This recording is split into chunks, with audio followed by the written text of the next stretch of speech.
तो स्वागत है आपका इंडियन पॉलिटी या फिर भारतीय संविधान व राज्य व्यवस्था की इस अमेजिंग क्लास में।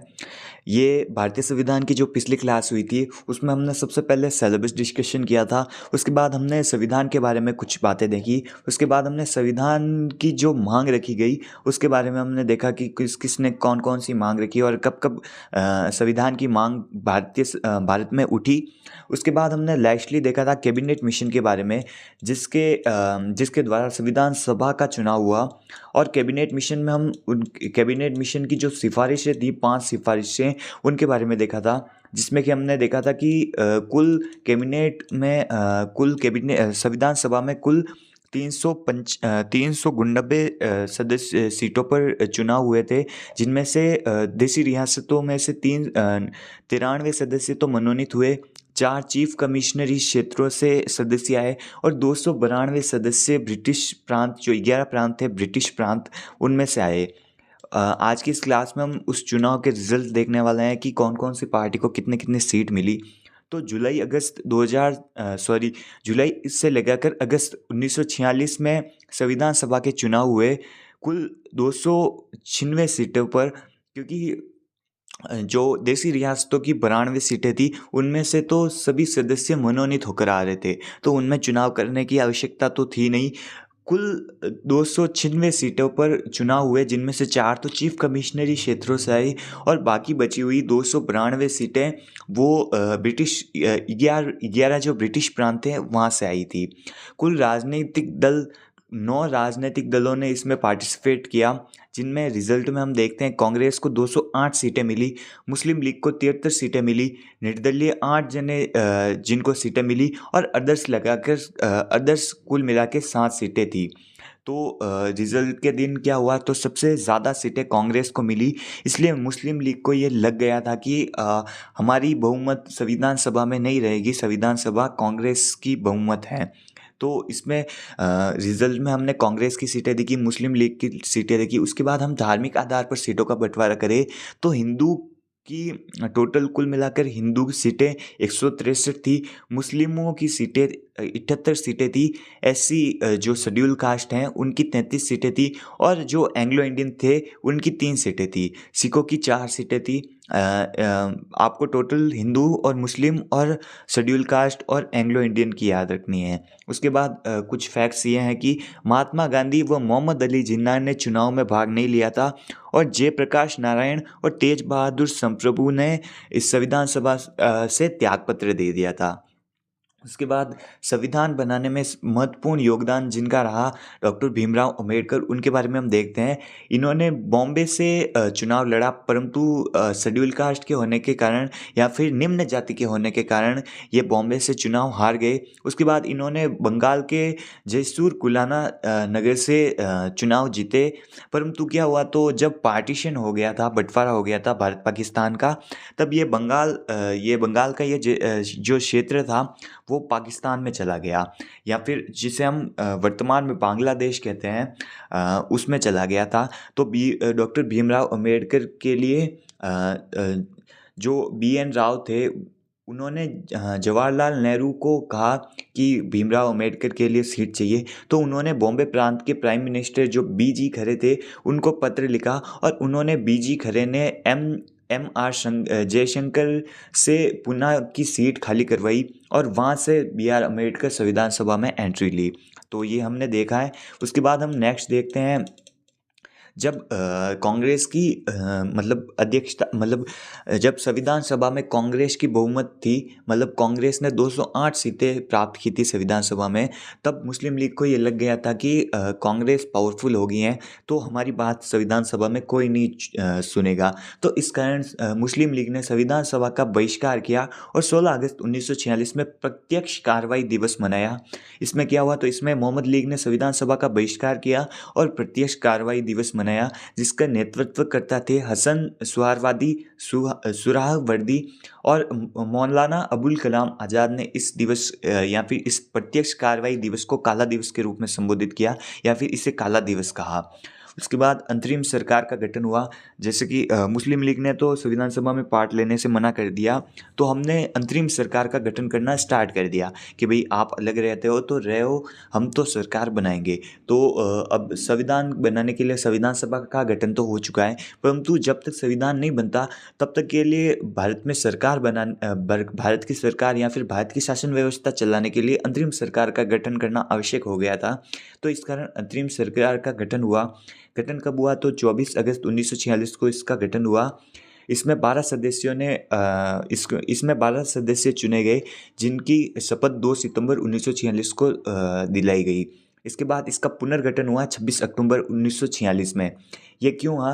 क्योंकि जो मुस्लिम लीग थी उनको ऐसा लग रहा था कि अगर हम संविधान सभा का बहिष्कार करेंगे तो वो हमें वापस बुलाएंगे, परंतु ऐसा हुआ नहीं। उन्होंने तो अंतरिम सरकार का गठन करना स्टार्ट कर दिया था। तो इस कारण 13 अक्टूबर 1946 को मुस्लिम लीग ने वापस अंतरिम सरकार में आना स्वीकार किया। तो इस कारण इस अंतरिम सरकार का 26 अक्टूबर 1946 को वापस पुनर्गठन हुआ और 5 सदस्य मुस्लिम लीग से यहाँ पर ऐड किए गए। अंतरिम सरकार की अंतिम बैठक 16 जुलाई 1947 को हुई थी। अंतरिम सरकार में कुल मिला के 15 सदस्य चुने गए। 15 सदस्यों में से 10 तो अदर थे, कांग्रेस के थे, और जो 5 सदस्य थे वो मुस्लिम लीग के थे। सबसे पहले हम देखते हैं अंतरिम सरकार में कौन कौन से सदस्य हैं। सबसे पहले आते हैं लॉर्ड माउंटबेटन, जो इस अंतरिम सरकार के अध्यक्ष थे। क्योंकि लॉर्ड माउंटबेटन, तो आपको ऐसे याद रखना है कि जो अध्यक्ष होता है वो लॉर्ड लेता है, और लॉर्ड से आपको याद रखना है लॉर्ड माउंटबेटन। उसके बाद नेक्स्ट हम देखते हैं जवाहरलाल नेहरू, जो कि भारतीय राजनीति में सबसे बड़ा पद मतलब सबसे बड़ा व्यक्तित्व था उस टाइम का। तो इस कारण जवाहरलाल नेहरू बन गए उपाध्यक्ष, और उनको विदेश घूमने का शौक था, तो इस कारण ये बन गए विदेश मंत्री और राष्ट्रीय मंडल संबंध के नेता, मतलब अध्यक्ष बन गए। तो जवाहरलाल नेहरू तो हो गए उपाध्यक्ष, और अध्यक्ष हो गए लॉर्ड माउंटबेटन। ये 2 पद आपको याद रखना है। उसके बाद राजेंद्र प्रसाद। राजेंद्र प्रसाद, तो ऐसे आप कैसे याद रख सकते हो कि राजेंद्र प्रसाद ने कौन से पदभार संभाले थे? तो राजेंद्र प्रसाद, प्रसाद का अर्थ होता है खाने वाले चीज़ होता है, तो इस कारण राजेंद्र प्रसाद बन गए कृषि एवं खाद्य मंत्री। ये आपको ट्रिक के माध्यम से याद रखा रहा हूँ, परंतु उसके बाद नेक्स्ट हम देखते हैं वल्लभ भाई पटेल, जो कि गृह मंत्री हैं। ये आप सभी को याद ही है कि भारत के पहले गृह मंत्री कौन है, तो वल्लभ भाई पटेल हैं। और उसके बाद इन्होंने सूचना व प्रसारण मंत्री भी इनको एक सूचना व प्रसारण मंत्री का पद भी दिया गया, और वल्लभ भाई पटेल ने ही एकीकरण में महत्वपूर्ण भूमिका निभाई। उसके बाद नेक्स्ट हम देखते हैं बलदेव सिंह, जो कि सिख थे, और ये बलदेव सिंह जो रक्षा मंत्री के रूप में अंतरिम सरकार में रक्षा मंत्री के रूप में नियुक्त किए गए। बलदेव सिंह, तो बल किस में होता है? जो रक्षा करता है उसमें बल होना आवश्यक है, इसलिए बलदेव सिंह बन गए रक्षा मंत्री। उसके बाद जगजीवन राम, जो कि बने श्रम मंत्री। तो आपको पता ही है कि जीवन में श्रम करना बहुत आवश्यक है, तो इस कारण जगजीवन राम को बनाया गया श्रम मंत्री। उसके बाद आसफ अली, जिनको बनाया गया रेल मंत्री। तो आपको याद ही होगा, जब हम किसी भी रेलवे स्टेशन पर जाते हैं, किसी रेल का इंतज़ार करते हैं, तो हमें आस होती है कि इस नेक्स्ट वाली ट्रेन हमारी ही होगी। तो आस से आपको याद रखना है आसफ अली रेल मंत्री बने। उसके बाद CH बाबा, आपको पता ही होगा रावत भाटा में परमाणु ऊर्जा संयंत्र है, तो बाबा से आपको याद रखना है ऊर्जा। तो CH बाबा जो पारसी थे वो बने ऊर्जा कार्य एवं खनन मंत्री। उसके बाद श्री राजगोपालाचारी, ये राजगोपालाचारी ऐसा नाम लग रहा है जैसे गुरुकुल वाला, तो राजगोपालाचारी बने अंतरिम सरकार में शिक्षा मंत्री। उसके बाद जॉन मथई, जो कि ईसाई थे, वो बने उद्योग व आपूर्ति मंत्री। जॉन मथई, ये ईसाई लग रहे हैं, मतलब ऐसे कुछ टेक्निकल नाम लग रहा है, तो इस कारण आपको याद रखना है टेक्निकल उद्योगों में होता है, तो उद्योग एवं आपूर्ति मंत्री जॉन मथई को बनाया गया। उसके बाद मुस्लिम लीग के 5 सदस्य कौन कौन से थे? सबसे पहले थे लियाकत अली खां, जिन्हें वित्त मंत्री बनाया गया। वित्त मतलब वित्त का अर्थ होता है धन, तो धन हमने लिया, तो लिया से आपको याद रखना है लियाकत अली खां, जो कि अंतरिम सरकार में वित्त मंत्री बने। उसके बाद गजानफर अली खां, जो कि बने स्वास्थ्य मंत्री। स्वास्थ्य से आपको याद रखना है, स्वास्थ्य को इंग्लिश में कहते हैं हेल्थ। और अगर कोई हमें मोटा व्यक्ति दिखता है तो हम उसे कहते हैं कि ये बहुत हेल्दी है। तो हेल्दी से आपको याद रखना है मोटा व्यक्ति। और मोटा कौन होता है? तो मोटा होता है हाथी। तो हाथी से आपको याद रखना है गज। तो गजानफर अली खां, जो कि बने स्वास्थ्य मंत्री अंतरिम सरकार में। उसके बाद जोगिंदर नाथ मंडल, जो कि बने विधि मंत्री। विधि का अर्थ आपको ऐसे लेना है, विधि का अर्थ तो होता है कानून निर्माण से, परंतु आपको विधि का अर्थ यहाँ पर ऐसा लेना है जैसे विधि का विधान, विधि का जो विधि का जो विधान होता है उस टाइप से कार्य होते हैं। तो विधि या विधि का विधान को हम मारवाड़ी में कहते हैं जोग, के ऐसा ही जोग था।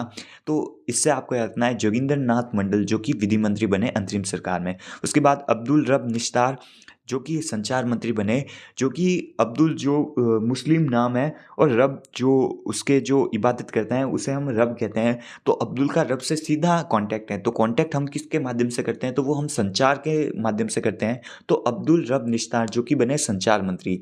उसके बाद आई चुनरीकर, चुनरी जो चुन्नी होती है उसे हम चुनरी कहते हैं, और चुनरी व्यापार में आता है। तो आई चुनरीकर हो गए वाणिज्य मंत्री या फिर व्यापार मंत्री। तो इस टाइप से आपको याद रखना है। अंतरिम सरकार के जो 15 सदस्य थे उनके नाम आपको याद रखना है, और उन्होंने कौन कौन से कार्यभार संभाले उनके बारे में आपको याद रखना है ट्रिक के माध्यम से। उसके बाद हम नेक्स्ट देखते हैं संविधान सभा के बारे में। संविधान सभा ये एक ऐसी संस्था थी जिन्होंने भारतीय संविधान का निर्माण किया था। इसका गठन नवंबर 1946 में किया गया और 6 दिसंबर 1946 में इससे सूचना प्रसारण मंत्रालय भी संभाला गया। तो इसका गठन आपको याद रखना है, नवंबर 1946 में किया गया संविधान सभा का गठन। इसमें कुल अधिवेशन मतलब संविधान बनाने में कुल अधिवेशन कितने लगे, तो 12 अधिवेशन लगे, जिसमें कि कुल बैठक आपको पूछी जाए कि कुल कितने बैठकें लगी, तो 146 बैठकें लगी, और कुल अधिवेशन पूछ ले तो 12 अधिवेशन लगे। अगर आपको ऐसा पूछ ले कि संविधान निर्माण में अधिवेशन कितने लगे, तो संविधान निर्माण में कुल 11 अधिवेशन लगे, जिसमें कि 165 बैठकें थी। अगर आपको ऐसा पूछ ले कि संविधान सभा में कुल कितने अधिवेशन हुए, तो 12 अधिवेशन हुए, जिनमें बैठकें थी 166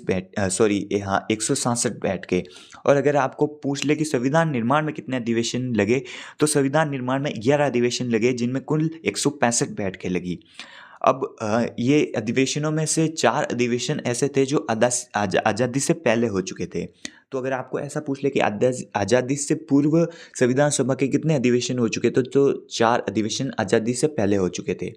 अब इन अधिवेशनों में 12 के 12 आपको याद नहीं रखना है। सबसे पहले आपको पहला अधिवेशन याद रखना है, उसके बाद 11वां अधिवेशन और 12वां अधिवेशन, ये 3 अधिवेशन ही इंपॉर्टेंट है जो एग्जामों में पूछे जाते हैं, तो आपको यही याद रखना है। सबसे पहले हम देखते हैं प्रथम अधिवेशन 9 से लगाकर 23 दिसंबर 1946 तक चला, जिनमें कि कुल 11 बैठकें हुई। 11 बैठकों की तारीख आपको याद रखनी है, 9, 10, 11, 12, 13, 14 को बैठक नहीं हुई, 15 को भी नहीं हुई, उसके बाद 16, 17, 18, 19 तक हुई, उसके बाद 20 को नहीं हुई, 21 को हुई, 22 को नहीं हुई और 23 को हुई। तो कुल मिला के 11 बैठकें हुई। बैठकों की तारीख यहाँ पर लिखी गई है। अब हम देखते हैं प्रथम बैठक जो 9 दिसंबर 1946 को हुई, वार इस दिन सोमवार था। स्थान काउंसिल चैम्बर के पुस्तकालय जो दिल्ली में है, वहाँ पर ये संविधान सभा की प्रथम बैठक हुई, जो कब हुई, तो 9 दिसंबर 1946 को हुई। इसमें उपस्थित सदस्य 207 थे, जिनमें से 10 तो महिलाएं थी। प्रथम अधिवेशन में कुल 211 सदस्य आए। ये तो हम उपस्थित सदस्य जो 207 देख रहे हैं वो प्रथम बैठक में हुए, और कुल मिला के पूरे इस प्रथम अधिवेशन में कितने सदस्य आए, तो 211 सदस्य आए। सर्वाधिक सदस्य मद्रास से आए जो 43 सदस्य थे। प्रथम दिन मृत्यु, इसमें प्रसन्न देव रेकुट जो बंगाल के थे, उनकी प्रथम दिन में ही मृत्यु हो गई। और प्रथम वक्ता जो संविधान सभा के प्रथम वक्ता थे वो थे जेपी कृपलानी। उसके बाद नोट लगाकर एक बात लिखी गई है कि संविधान सभा के जो प्रवक्ता थे वो थे राजेंद्र प्रसाद। संविधान सभा के जो अस्थायी अध्यक्ष हैं वो सच्चिदानंद सिन्हा को चुना गया, जिसका प्रस्ताव जेपी कृपलानी द्वारा दिया गया, और इस प्रस्ताव का अनुमोदन वल्लभ भाई पटेल द्वारा किया गया। मनोनीत उपाध्यक्ष फ्रैंक एंथोनी थे। उसके बाद दूसरी बैठक हुई 10 दिसंबर 1946, जिसमें कि सभापति के चुनाव की तिथि का निर्धारण हुआ। उसके बाद तीसरी बैठक हुई 11 दिसंबर 1946 में। इसमें संविधान सभा का स्थायी अध्यक्ष राजेंद्र प्रसाद को चुना गया। ये इसका चुनाव हुआ था, परंतु ये इनके खिलाफ कोई खड़ा ही नहीं हुआ, तो इस कारण ये निर्विरोध जीत गए। उसके बाद 2 पद और आपको याद रखना है। संवैधानिक सलाहकार जो BN राव को बनाया गया, और इस संविधान सभा का सचिव HVR आयंकर को बनाया गया। उसके बाद उपाध्यक्ष 2 चुने गए। सबसे पहले SC मुखर्जी जो 25 जनवरी 1947 को चुने गए, और VT कृष्णमाचारी कृष्णाचारी जो 16 जुलाई 1947 को चुने गए। उसके बाद इसकी चौथी बैठक हुई 12 दिसंबर 1946। उसके बाद नेक्स्ट हुई इनकी पाँचवीं बैठक, संविधान सभा के प्रथम अधिवेशन की पाँचवीं बैठक 13 दिसंबर 1946 में। इसमें क्या हुआ, तो इसमें जवाहरलाल नेहरू द्वारा उद्देश्य प्रस्ताव रखा गया। इस उद्देश्य प्रस्ताव में दिया क्या गया, तो इस उद्देश्य प्रस्ताव में 8 उद्देश्य दिए गए संविधान निर्माण से संबंधी। इन 8 उद्देश्यों में मौलिक अधिकारों के बारे में बात की गई कि संविधान बनने के बाद भारतीय जनता के कौन कौन से मौलिक अधिकार होंगे। इस पे 8 दिन चर्चा हुई। इसका समर्थन पुरुषोत्तम दास टंडन द्वारा किया गया और 22 जनवरी 1947 को इस उद्देश्य प्रस्ताव को स्वीकार कर दिया गया। दूसरे अधिवेशन में, जो संविधान सभा का दूसरा अधिवेशन हुआ, उसमें इस उद्देश्य प्रस्ताव को स्वीकारा गया। कब स्वीकारा गया, तो 22 जनवरी 1947 को। उसके बाद एटली की घोषणा। एटली जो कि ब्रिटेन प्रधानमंत्री थे, उन्होंने 20 फरवरी 1947 में ये